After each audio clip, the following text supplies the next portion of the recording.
આ કે છે ને નિષ્કાંત સ્વામી ચોસઠપદીમાં કે છે કે મોટા મોટી ભૂલ શું એમ કે એથી ભૂલ બીજી કઈ ભારી નિજ દોષ ને ન દેખે રે. પોતાને દોષને ન જોઈએ એથી મોટી ભૂલ કઈ છે?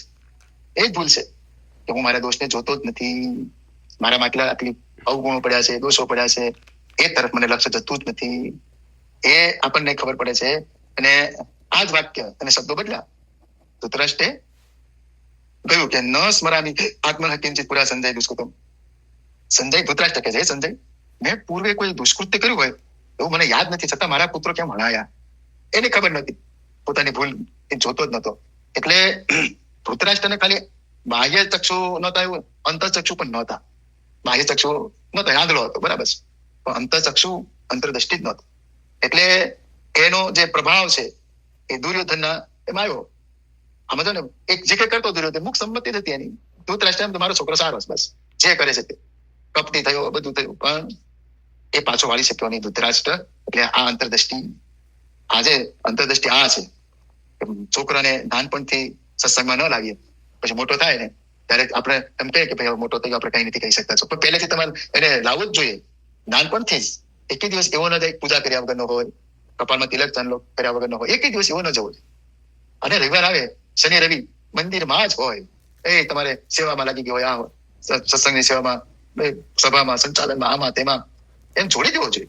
હવે ભણે છે ને આમ છે ને તેમ છે, અને છોકરું તો કહે છે કે મારા આટલું હોમવર્ક છે, હોમવર્ક પછી કજાલ એવું જ પડે છોકરાને. બાપની જ ભૂલ છે. પછી જયારે મોટો થાય સત્સંગમાં ના આવતો હોય ને, એકલો હોય પોતે સત્સંગ કરતો હોય બાપ, છોકરા 2-3 હોય પણ કોઈ સત્સંગમાં ના આવતા હોય, ભૂલ નહીં. આપણે એમ કે ધૃતરાષ્ટ્ર મૂર્ખ કહેવાય, એના છોકરા નામ ન કર્યું, નામ ન, પણ આપણે મૂર્ખ જ છીએ, ધૃતરાષ્ટ્ર જ છીએ.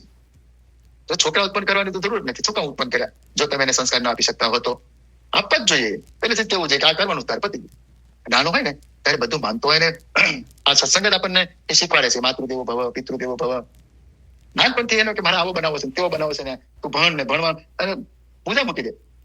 વહેલી સ્કૂલ હોય અને ભાઈ મારા છોકરાને તો વહેલી સ્કૂલ છે, તો ભલે રહી વહેલી 15-20 મિનિટ તો વહેલો જગાડ ને, પૂજા કરીને જ જાય. પણ આપણે એ આ કાળા કાણ કરી નાખીએ છીએ.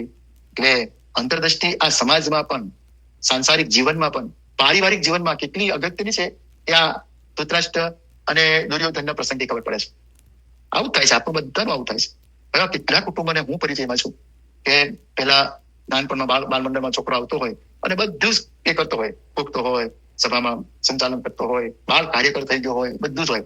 પણ જયારે 10મું 12મું આવે ત્યારે એનો બાપ શું કહે છે કે હવે તારે આમાં જ ધ્યાન આપવાનું છે, જો મંદિરમાં જવાનું, આમ નથી કરવાનું, તેમ નથી કરવાનું. અને તું શું કામ ધૃતરાષ્ટ્ર થાય છે?